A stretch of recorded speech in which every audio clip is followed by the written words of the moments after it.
obrigado por estarem a participar neste serão, neste webinar, em que então iremos falar sobre a depressão, nomeadamente quem vai falar especificamente da depressão resistente será o Dr.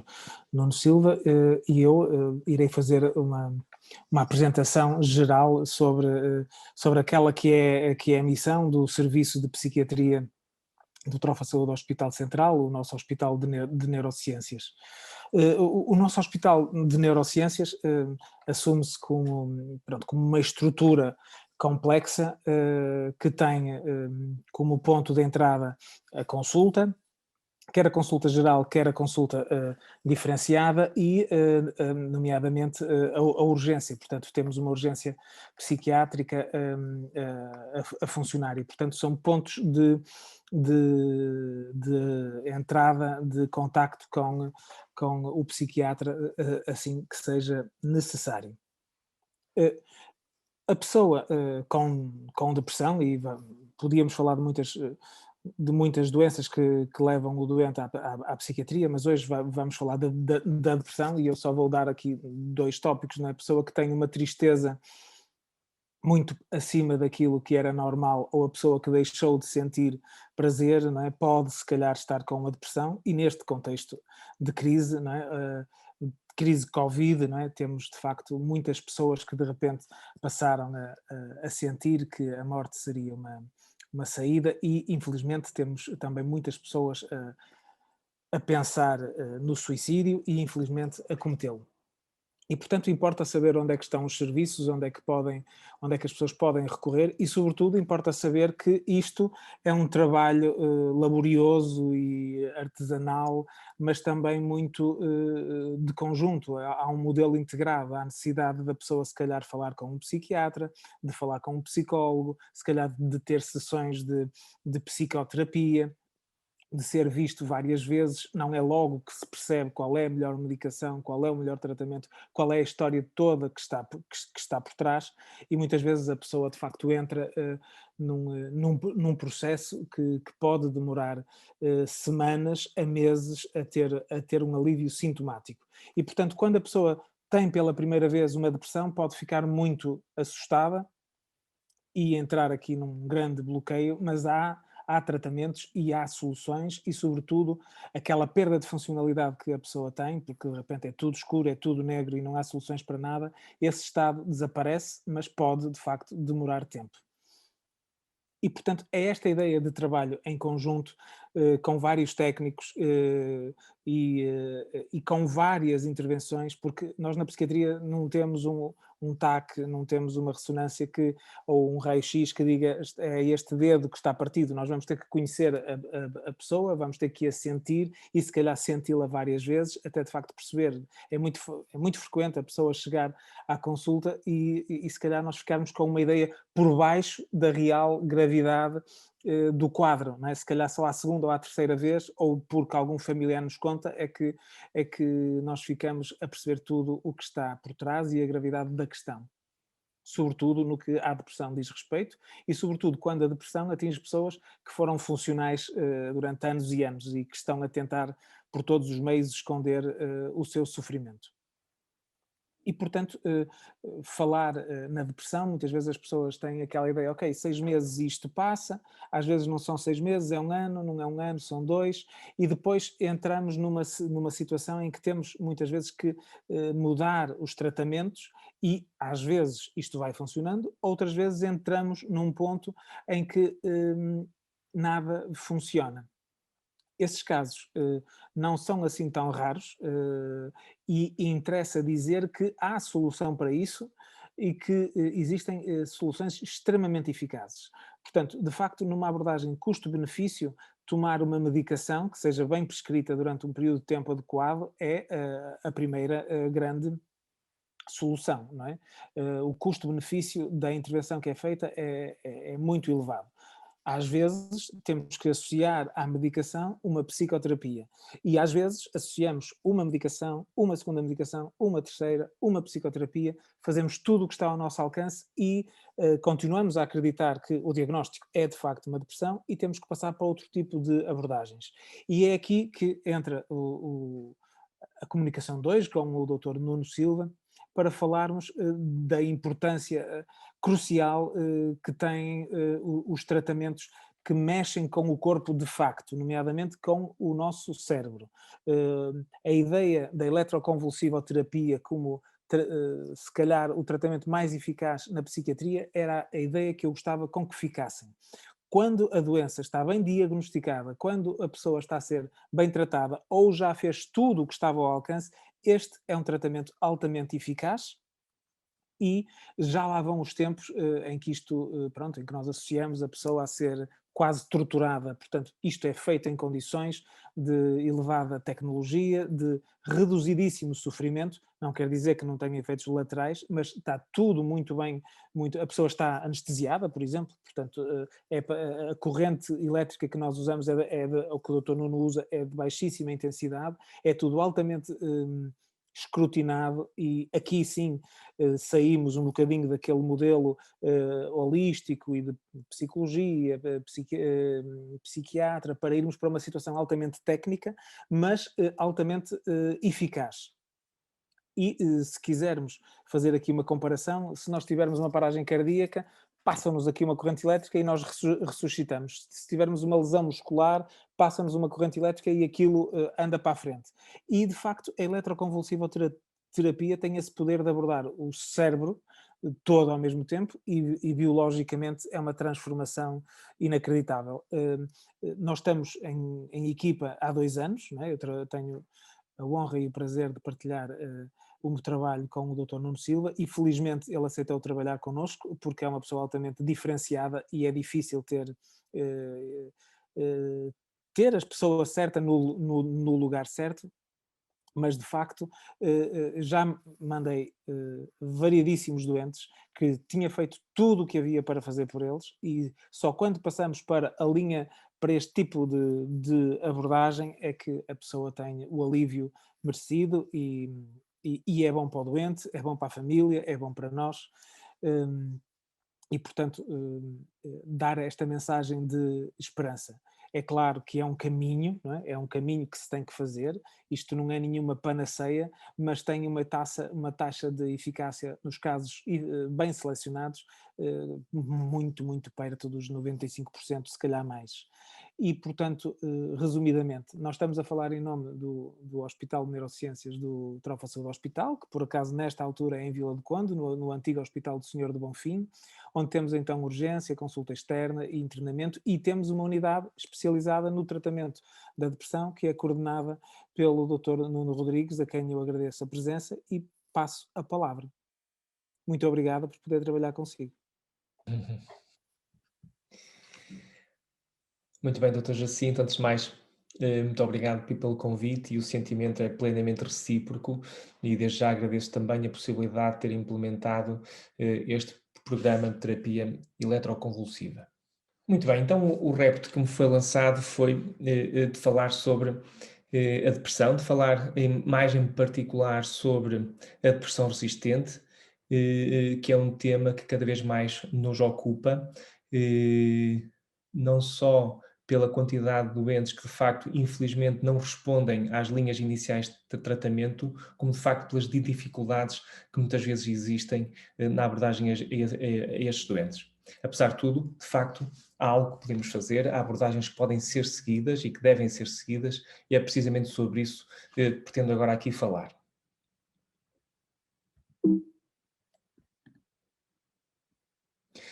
Só em jeito de um pequeno resumo da sessão, só para dizer que falar sobre depressão é algo sobre o qual podemos falar muito, durante muito tempo, muitos dias até, falar sobre depressão resistente igualmente e, portanto, sobre as abordagens também para a depressão resistente também, e por questões de tempo, naturalmente, vou ter que me cingir apenas a alguns pontos sobre a depressão resistente, sobre o tratamento da depressão e depois aqui um foco especial, tendo em conta também a minha área de especialização e este programa que temos em funcionamento no Trofa Saúde Hospital Sim Central, dedicar, portanto, algum tempo a falar sobre a terapia eletroconvulsiva e como ela é realizada no Trofa Saúde Hospital Central. Antes de mais, a depressão Sabemos nós que tem uma prevalência, uma frequência muito elevada, cerca de 20% dos portugueses têm ou vão ter pelo menos um episódio depressivo ao longo da vida. É também a primeira causa de incapacidade na nossa sociedade e é a segunda causa de perda de anos de vida saudáveis. Como todos nós também podemos imaginar, a depressão é um estado subjetivo causado por um conjunto de alterações, que eu vou agora descrever um pouco, em que podemos ter alterações do humor, alterações cognitivas, as chamadas alterações neurovegetativas que vão ser discriminadas a seguir e alterações somáticas ou físicas. Quando falamos de alterações do humor, estamos a falar de uma tristeza, como dizia o Dr. Jacinto, excessiva e desproporcional para o contexto, uma sensação de vazio, de angústia, de melancolia, uma agonia, que muitas vezes é referido, uma dor interior, também irritabilidade, ou por vezes uma perda de afetos positivos, como desmotivação, desinteresse, perda de iniciativa, perda de entusiasmo e de capacidade para sentir prazer. Há várias alterações cognitivas que também são típicas e que cada vez mais se vêm descrevendo que estão associadas à depressão. Por um lado, em termos de conteúdo, o pensamento, a forma de pensar torna-se diferente, mais centrada em ideias de menos-valia, de culpa, um discurso interior autoacusatório, autodepreciativo, desespero, impotência e um pessimismo global, uma desesperança relativamente ao futuro, ao passado, ao presente. O próprio funcionamento cognitivo é alterado também, e surgem nesse sentido dificuldades de concentração, dificuldades de planeamento, tomada de decisões. E quando falamos de alterações neurovegetativas, falamos de alterações típicas do sono, do apetite e do peso. Também uma diminuição da energia, é típico, e uma sensação de fadiga, uma fadiga fácil. Também é comum coexistirem alterações físicas, como dor no peito, alterações gastrointestinais, alterações menstruais, sexuais e também, por exemplo, cefaleias. Quando falamos, portanto, este estado subjetivo que caracteriza a depressão, pode ter várias causas e, dependendo da pessoa em particular, que é sempre importante explorar, no sentido de se perceber qual é que é o contributo, ou qual é que será, no fundo, a causa que está a fazer com que este estado se tenha estabelecido, se tenha instalado na pessoa. Pode haver aspectos biológicos mais predominantes, aspectos de personalidade ou fatores ambientais. Claro que muitas vezes o que vemos é uma combinação de vários, mas muitas vezes conseguimos perceber que, de facto, o quadro depressivo apresentado surge na sequência de um destes fatores de forma predominante. Há vários tipos também de depressão. Quando falamos de depressão, que se fala atualmente muitas vezes para muitas situações, mas no fundo é como se estivéssemos a falar de um saco que agrega vários tipos de situações. Tanto as chamadas depressões unipolares, que são as depressões major ou minor, que de facto nos vamos referindo, mas depois existem vários subtipos de depressão, desde a depressão psicótica, a depressão atípica, a chamada depressão melancólica, a depressão também no contexto da perturbação bipolar, em que há flutuações do humor, ora, oscilações entre mania e depressão. Depois também depressões que surgem também no contexto de personalidades que têm alguma dificuldade em adaptar-se ao contexto, e falamos muitas vezes de depressões neuróticas ou distímia, e depois também as chamadas depressões mais reativas a episódios ou acontecimentos vivenciais particularmente adversos, e que muitas vezes originam as chamadas reações de ajustamento, o chamado burnout, por exemplo, luto patológico. São quadros que se podem, no fundo, agrupar como sendo reativos ao contexto. Mas, no fundo, acabamos por chamar de depressão muitas vezes a todos estes quadros clínicos, mas na realidade é importante reter é que existem vários subtipos e são uma amálgama e não propriamente um quadro clínico sempre homogéneo em todas as pessoas. O que é importante também reter é que 50%, enfim, das pessoas melhoram num primeiro episódio depressivo e não voltam a ter outro episódio. Portanto, em que temos um bom prognóstico e em que a doença, em que a depressão não segue propriamente um padrão crónico. Tem um episódio, é feito um tratamento e conseguimos ter uma remissão sem recaída. Infelizmente, isso não é o caso para os restantes 50%, e o que vemos até é que, por exemplo, para as pessoas que têm mais de 3 episódios, a probabilidade de terem um novo episódio é de praticamente 100% caso não façam um tratamento de prevenção da recaída. Por isso é que cada vez mais se vê que a depressão deve ser vista quase como outro tipo de patologias de outras áreas, como a hipertensão, como a diabetes, em que se deve aplicar quase uma abordagem de modelo de doença crónica, em que o foco é não só o tratamento agudo, mas de facto a prevenção da recaída e o que é que se pode fazer nesse sentido. Outra coisa importante também de um estudo epidemiológico realizado em Portugal há alguns anos é que a mediana de tempo de atraso no tratamento, inacreditavelmente, o que foi encontrado é que foi de aproximadamente 4 anos, entre o tempo de início dos sintomas e quando a pessoa procura efetivamente o tratamento. Isto é importante porque nós sabemos, tanto para a depressão como para outras perturbações psiquiátricas, que o tempo que medeia entre o início dos sintomas e o início do tratamento é um fator de prognóstico importante. Portanto, numa visão assim mais global, a depressão é um estado patológico e é causado por fatores ambientais, biológicos e ou da personalidade, que tem como consequência uma perda de qualidade de vida, muitas vezes marcada, associada à incapacidade e a um importante risco de suicídio. É fundamental, neste sentido, um tratamento precoce e adequado, de modo a potenciar-se a remissão do episódio agudo e, como dizia mais uma vez, de modo a prevenir também a recorrência e a tendência para cronicidade da depressão. Para isto, é necessário haver recurso a várias estratégias terapêuticas, isoladamente ou em combinação, das mais simples a mais complexas. Assim, de uma forma muito genérica, o tratamento da depressão, enfim, assenta em 2 pilares fundamentais, seja com recurso a um tratamento farmacológico, seja com recurso a um tratamento psicoterapêutico. Há outras medidas também terapêuticas importantes, como exercício físico, dieta, etc. Mas, de facto, estes 2 pilares de tratamento farmacológico e tratamento psicoterapêutico são a abordagem inicial para a depressão. Podem ser realizados estes tratamentos em sequência, por vezes também em combinação, para se conseguir maximizar, de facto, a eficácia e ter uma resposta mais célere, mas a escolha de um ou de outro, ou a sequência que se vai adotar, muitas vezes depende, como estava a falar mais atrás, do tipo de depressão, do subtipo de depressão em que estamos perante, o contexto em que surge a depressão, é que vai ditar um pouco qual é que é a abordagem preferencial a seguir.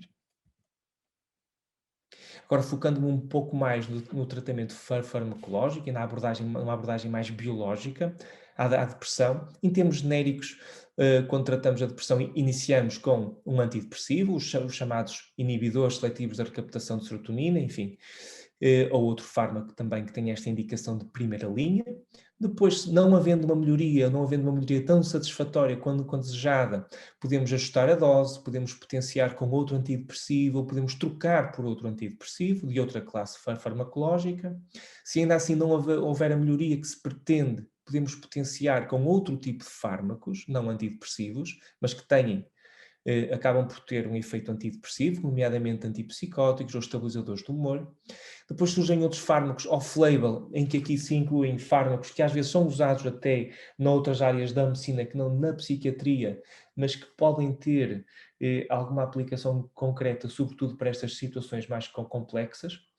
E existem também depois outros tratamentos agora que se enquadram na chamada neuromodulação, do qual a terapia eletroconvulsiva faz parte.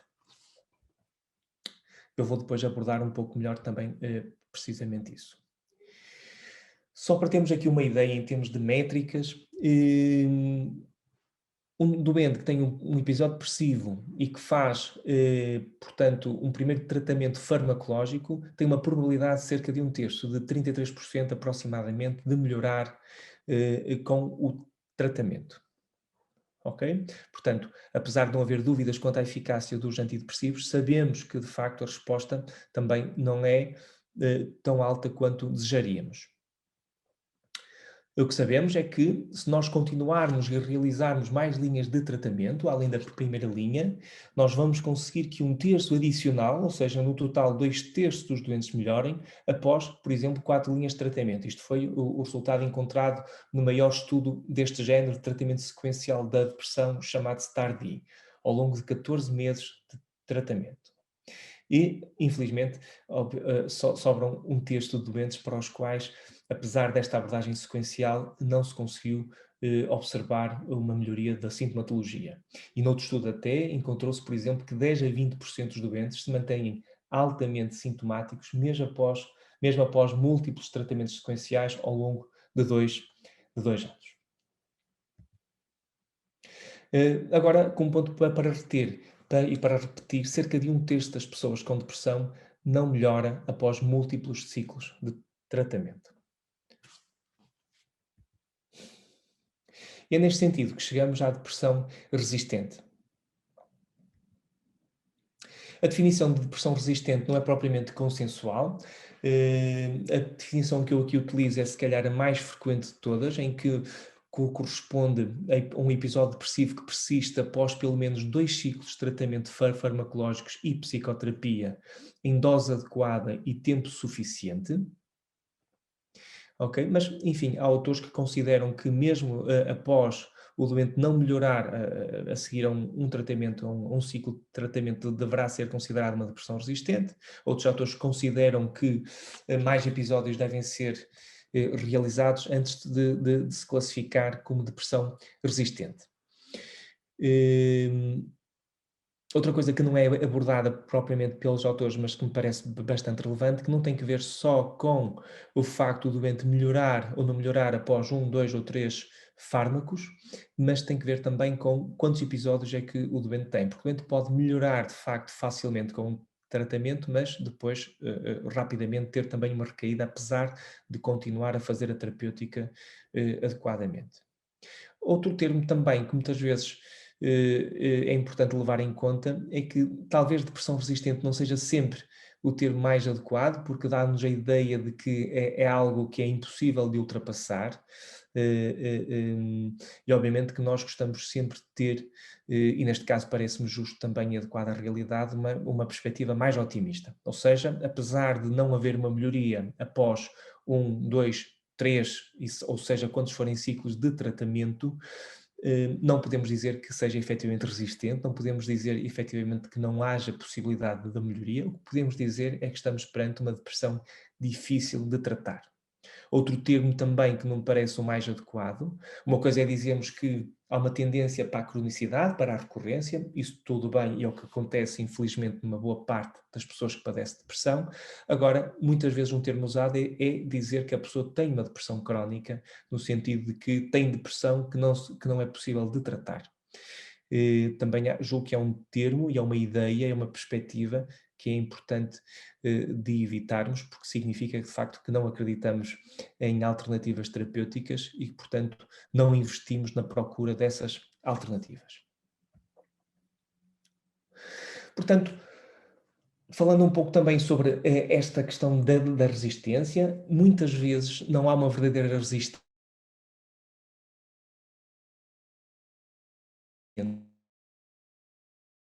causa de resistência. E em que tem que ver com fatores como o diagnóstico não ser talvez o mais correto ou existirem outras comorbilidades psiquiátricas que complicam a abordagem terapêutica e a resposta ao tratamento. Por vezes também pode existir má adesão ao tratamento ou abandono precoce do tratamento e, portanto, se isso acontecer, não podemos dizer que é efetivamente resistente, porque não houve oportunidade de que tratamentos potencialmente eficazes fossem explorados ao seu limite. Pode haver situações também, no mesmo sentido, de má tolerabilidade que faça com que a pessoa abandone o tratamento antes do que seria adequado para se perceber se produz uma resposta ou não, ou tratamento inadequado, ou seja, muitas vezes o fármaco ou o tratamento não é explorado na dose que é possível de explorar, pelo tempo adequado, e o tipo de fármaco também, ou os tipos de fármacos que são explorados, não são todos, ou não são os mais adequados, e não são todos os que são possíveis de serem utilizados. E muitas vezes existe também algo que se chama de niilismo terapêutico, que muitas vezes surge no próprio doente, que muitas vezes surge no próprio familiar, que muitas vezes surge até no próprio médico ou de outros profissionais de saúde, que tem que ver com o acreditar ou não acreditar que seja possível uma melhoria. E quando isso acontece, deixa-se de investir, mais uma vez, na procura de alternativas diferentes, de alternativas que possam, de facto, produzir um resultado diferente.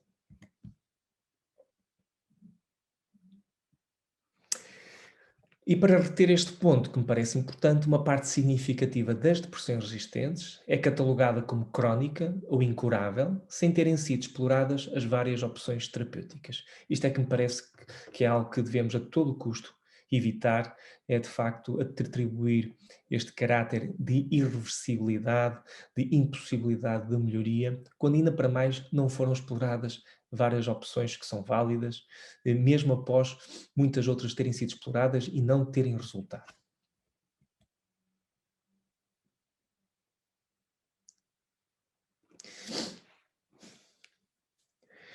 E o que é importante, portanto, na depressão resistente, é manter-se uma perspectiva que leve em linha de conta alguns pontos, como por exemplo, a importância de seguir uma abordagem lógica e sequencial, personalizada para a pessoa, para o tipo de depressão, para o contexto em que surge a depressão.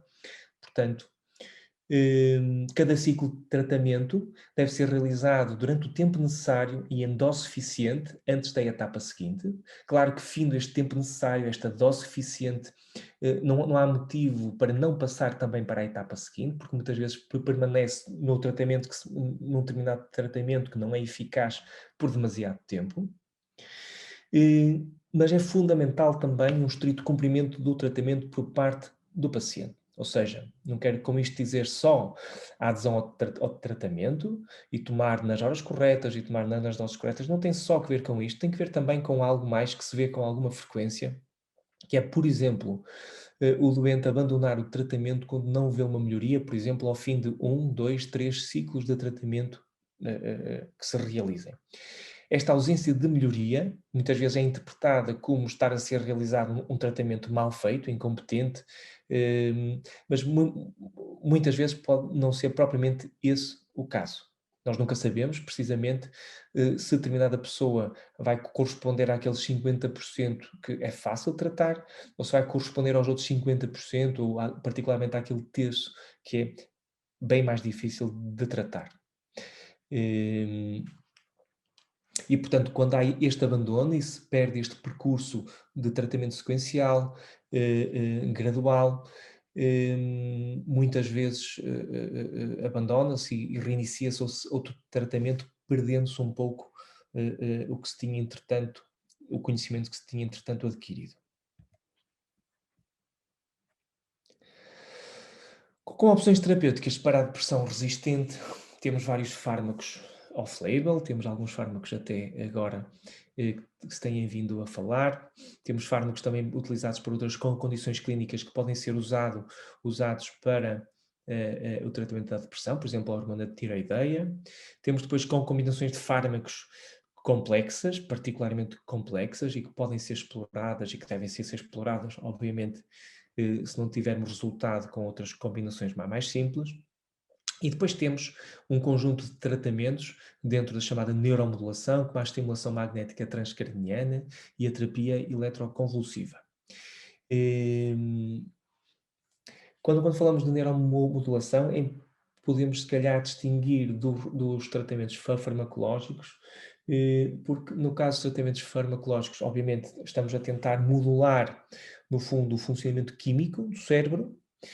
Quando falamos da neuromodulação, estamos a tentar, no fundo, modificar o funcionamento cerebral através do estímulo elétrico. Okay? O nosso cérebro é como se fosse um sistema eletroquímico e podemos, de facto, modular, modificar o seu funcionamento tanto por uma via química como por uma via elétrica. E aqui a ideia, de facto, é quando não conseguimos uma resposta para esta via química, o procurar obter melhores resultados por uma via elétrica. Isto aqui só para dizer como é que se enquadra. Dentro das opções terapêuticas na psiquiatria, temos as intervenções psicossociais, entre as intervenções biológicas. Dentro das biológicas temos as farmacológicas e as não farmacológicas.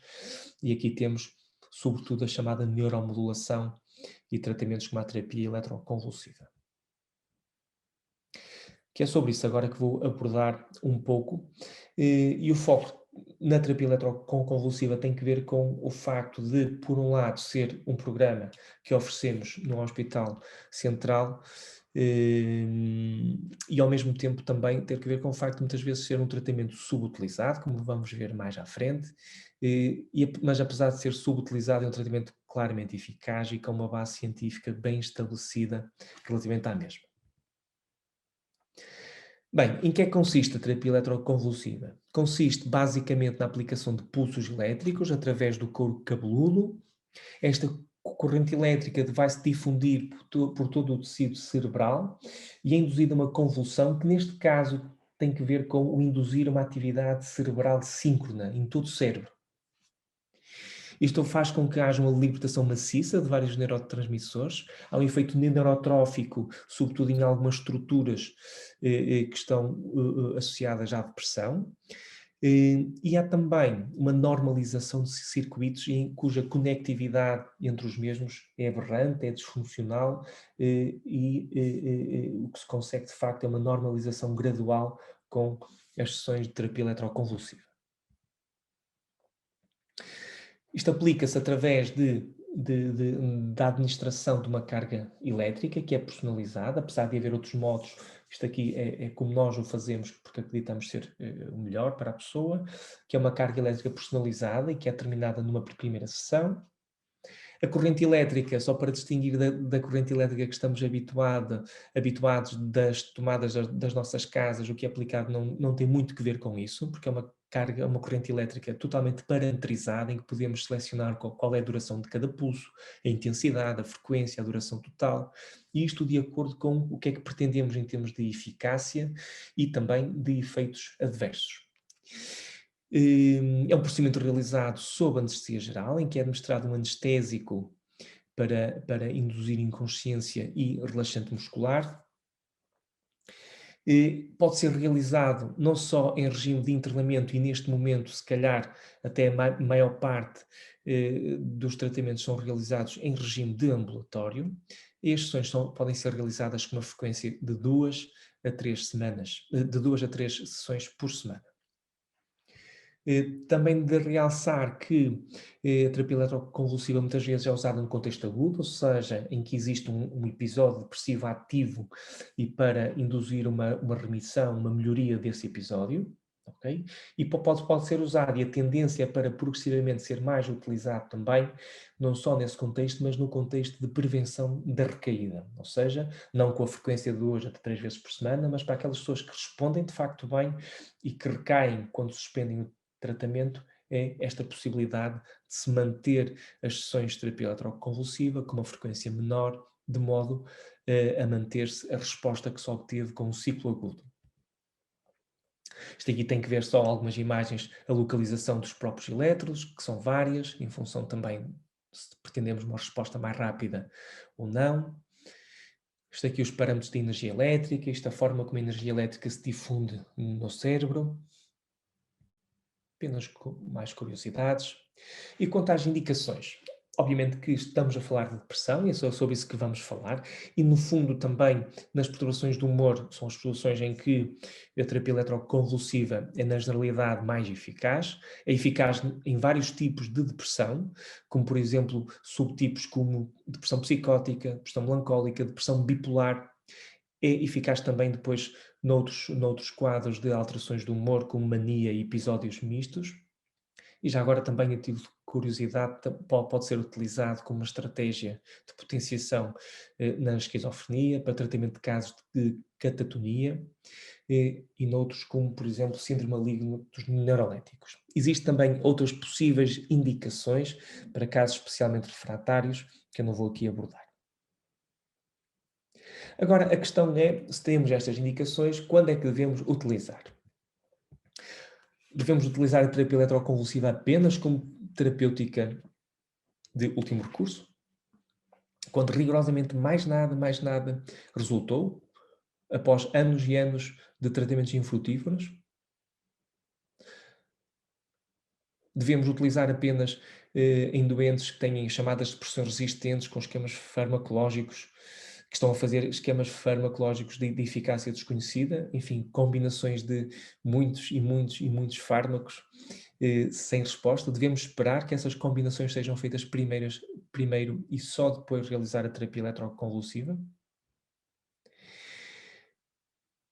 E devemos catalogar doentes, como já tinha abordado anteriormente, como crónicos e sem cura, sem terem realizado previamente terapia eletroconvulsiva. Isto são apenas aqui algumas questões, porque o paradigma está a mudar. O paradigma está a mudar no sentido de que, se calhar, não deve ser só, exclusivamente, um tratamento de último recurso, mas para alguns quadros clínicos, se calhar devemos utilizar antes a terapia eletroconvulsiva, dado a clara eficácia que tem, dado também o conhecemos muito bem os efeitos adversos que tem, a segurança que tem, e, portanto, a importância de se aplicar este tratamento antes de outros que nós não conhecemos tão bem a sua segurança, nem a sua eficácia. Portanto, uma coisa que pode fazer, o que pode fazer também com que a terapia eletroconvulsiva seja realizada numa fase mais precoce ou não no tratamento tem que ver com, antes de mais, a rapidez com que precisamos ter uma resposta clínica. Okay? A terapia eletroconvulsiva tem esta particularidade de produzir uma resposta rápida e, portanto, em casos de inanição, em que a pessoa recusa alimentar-se ou não se alimenta, e portanto temos risco de vida. No chamado síndrome maligno dos neuroléticos também temos risco de vida, ou quando existe um risco de suicídio elevado, a terapia eletroconvulsiva pode-se figurar como uma boa opção. Temos depois também em diagnósticos em que a probabilidade de resposta é maior, como por exemplo depressão psicótica, em que se calhar, tendo em conta a elevadíssima eficácia nesses quadros clínicos, talvez não devamos esperar muito e talvez até numa segunda linha, o que se aborda agora na literatura, é que será adequado iniciar este tratamento. Também doentes que têm uma história de boa resposta prévia à terapia eletroconvulsiva é um indicador para utilizarmos mais precocemente. E quando, às vezes, acarreta claramente com menos riscos que outras alternativas, mesmo farmacológicas. E depois também, algo que me parece bastante importante, é a necessidade de sabermos, de aferirmos a preferência do doente. Okay? Em face de boa informação, e em face também das suas percepções, o que é que prefere realizar em determinado momento. Isto aqui só para abordar muito rapidamente sobre a eficácia da terapia eletroconvulsiva. Este é o chamado estudo CORE, que foi o maior estudo realizado até hoje sobre a eficácia da terapia eletroconvulsiva, e em 75% dos doentes que entraram no estudo, estamos a falar de várias centenas, observou-se uma remissão, okay? Uma melhoria substancial dos sintomas. Naqueles doentes que tinham uma depressão psicótica, a melhoria foi ainda superior, foi de 83%, e outra peculiaridade é que 97% dos doentes deixaram de ter ideação suicida ao final de 3 semanas, e quase 70% no final da primeira semana. Portanto, temos aqui este efeito quase separado, por um lado, no quadro depressivo propriamente dito, nos sintomas do humor propriamente ditos, e depois um efeito também anti-suicida marcado e rápido. E outra peculiaridade que me parece relevante é que esta eficácia mantém-se para vários tipos de depressão e também independentemente da idade. Nós sabemos que, por exemplo, o tratamento farmacológico tem a tendência a ser menos eficaz à medida que a idade aumenta, mas não é o caso com a terapia eletroconvulsiva. E, como já o Dr. Jacinto tinha abordado, de facto, também me arrisco a dizer, e os dados são claros nesse aspecto, que a terapia eletroconvulsiva é o tratamento de fase aguda mais eficaz que temos ao nosso dispor em psiquiatria. Quanto a efeitos adversos, os mais comuns temos efeitos agudos e transitórios esperados, como cefaleias e náuseas, alguma confusão após o tratamento que é perfeitamente natural e que melhora alguns minutos ou 1, 2 horas após o tratamento. temos algumas alterações que de facto serão os efeitos adversos que mais preocupam as pessoas e que mais nos são e que mais me questionam, que é precisamente o impacto que tem na memória. Nós sabemos que de facto é o principal efeito adverso que este tratamento produz, daí a importância de se alterar um conjunto de parâmetros em função da idade da pessoa, em função de déficits cognitivos prévios, porque de facto com isso conseguimos modificar e reduzir a possibilidade desses efeitos secundários a nível de memória. Não nos podemos esquecer, e a realidade também que encontro muitas vezes, é que a pessoa termina o tratamento com alterações da memória iguais ou menores ainda do que no início do tratamento. Porque, apesar do tratamento de ter este efeito secundário, não nos podemos esquecer que a própria depressão também o tem. E às vezes acabamos por ter um balanço positivo, porque com a melhoria da depressão temos também uma melhoria cognitiva nesse sentido.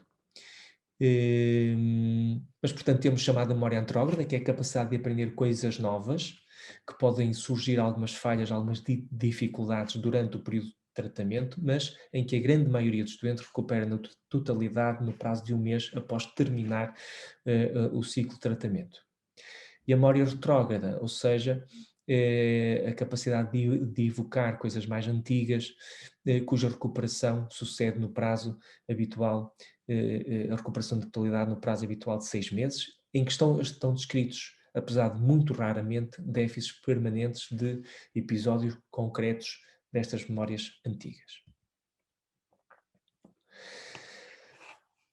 Bem, portanto aqui, de facto, como vamos ver depois mais à frente, a terapia eletroconvulsiva, apesar desta aparente eficácia, não é? Aparente ou real eficácia, que é bem vincada, que é bem estabelecida. Mostrei-vos só um estudo, mas de facto existem muitas dezenas de estudos de qualidade que o mostram.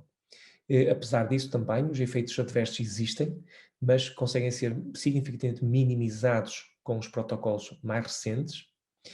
E a questão é porque é que é tão subutilizada a terapia eletroconvulsiva. Isto obviamente terá que ver com percepções que se têm relativamente ao tratamento, os próprios doentes, familiares, até os próprios médicos às vezes, e que tem que ver com a forma como o tratamento era e é relatado muitas vezes nos mídia e representado no cinema, por exemplo, é que muitas vezes esta representação, este relato é associado a um modo de aplicação do tratamento há muitas décadas atrás, que nada tem que ver realmente com a forma como é aplicado agora.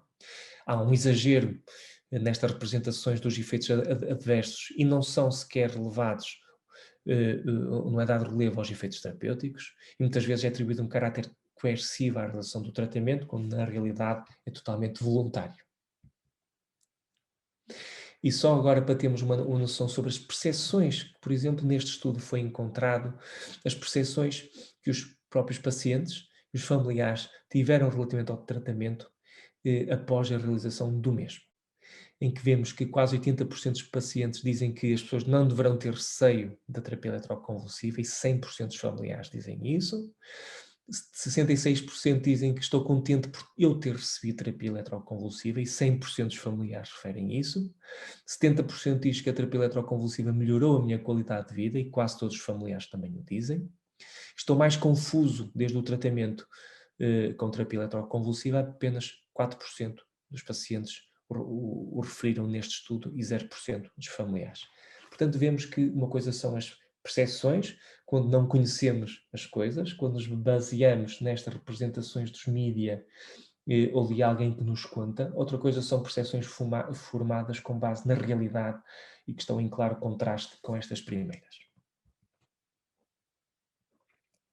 Só para vermos esta questão da utilização, em que o tratamento é significativamente subutilizado, temos um estudo realizado recentemente em Portugal, mas só relativamente aos doentes internados, e sabemos que uma boa parte dos doentes agora realiza em ambulatório, e portanto não conseguimos ter bem uma noção ainda da utilização em Portugal, mas mesmo esse estudo encontra uma utilização muito abaixo da encontrada noutros países no mesmo contexto.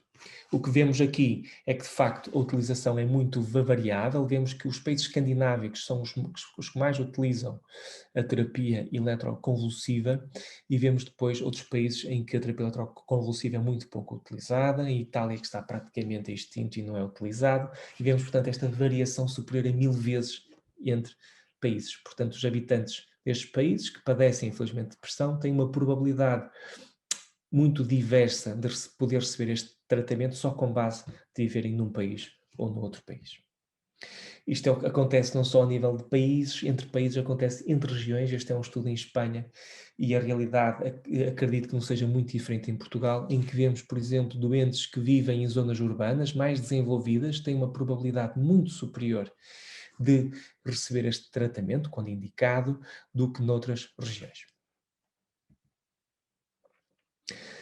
Em jeito de resumo, a terapia eletroconvulsiva é subutilizada, há muitas vezes um atraso significativo na sua aplicação, uma enorme variabilidade geográfica na forma como é utilizada e muitas vezes também é importante realçar que é usada com recurso a protocolos de baixa qualidade. E, portanto, o tratamento que nós utilizamos, ou o nosso programa de terapia eletroconvulsiva, baseia-se, tendo em conta o que foi falado anteriormente, mas estrutura-se da seguinte forma: temos uma referenciação inicial, em que o doente tem que ser referenciado por um psiquiatra, pelo psiquiatra assistente, de preferência, e em que vem com um conjunto de informação clínica e de análises também. Ou então um próprio doente que julga, um familiar que julga que possa ser apropriado este tratamento, poderá também recorrer a uma avaliação numa consulta de neuromodulação no Hospital Central do Grupo de Trofa Saúde. Caso estejam reunidos e cumpra de facto os critérios e não haja indicações em contrário, é agendado, portanto, uma avaliação inicial, pré-tratamento, em que avaliamos mais uma vez potenciais contraindicações, em que se otimiza o tratamento farmacológico de modo a que este não interfira com o tratamento. É explicado, obviamente, o procedimento, agendado mesmo, é assinado, é lido e assinado o consentimento informado e é realizada também uma avaliação psicométrica para se comparar depois com o final do tratamento e temos também uma leitura mais objetiva do que foi feito e do que foi alcançado. Depois, as sessões de terapia eletroconvulsiva são realizadas em bloco operatório, com todas as condições de segurança e conforto, sob anestesia, na presença de um psiquiatra, um anestesista, um enfermeiro. É utilizado um aparelho MECTA 5000Q, que é, enfim, no fundo, um topo de gama e que nos permite fazer tudo o que é possível e tudo o que possa ser necessário neste âmbito. O doente é monitorizado em termos de eletroencefalograma, de atividade elétrica cerebral, no sentido de conseguirmos aferir a cada sessão a qualidade do tratamento e, em função disso, realizarem-se ajustes e otimizar-se o tratamento sessão a sessão, e é feita também uma colheita sistemática de dados. Depois é feita uma avaliação final, em que é repetida esta avaliação psicométrica, são abordadas opções para a prevenção de recaída pós-terapia eletroconvulsiva e o doente é novamente encaminhado para o seu psiquiatra assistente. Isto aqui é só um exemplo desta avaliação psicométrica antes e depois, a comparação entre ambos e os relatórios que depois são produzidos neste sentido. Vou só ver o que eu queria mostrar aqui. Portanto, isto aqui é só para terem uma ideia também aqui da sala de bloco operatório e do equipamento que utilizamos. Ao fundo, o aparelho de terapia eletroconvulsiva. À direita também o software de registro de dados.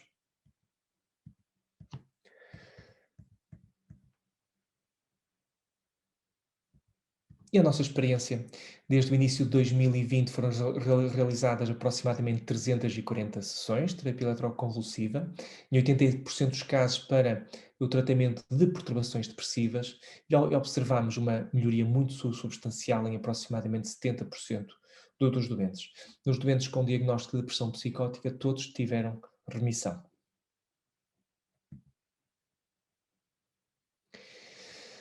Depois, por último, só para referir que existe também uma preocupação de aliar à terapêutica ou ao tratamento em si a investigação clínica.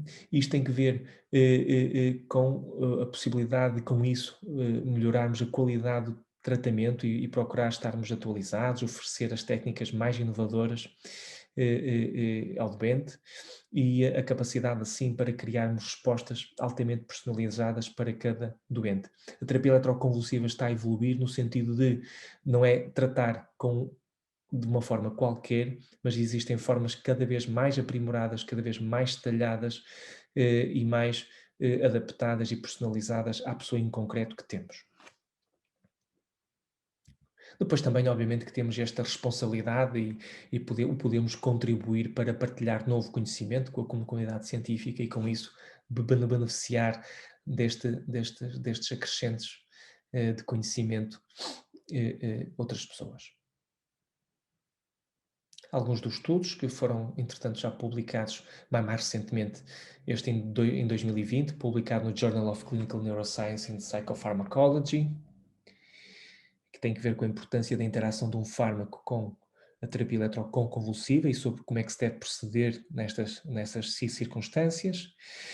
A utilização, neste caso, da terapia eletroconvulsiva num diagnóstico de perturbação obsessiva compulsiva refratária, um caso em que se obteve uma remissão total de sintomatologia, algo que não seria esperado à partida, e que foi publicado no Journal of ECT, que é a revista de referência desta área.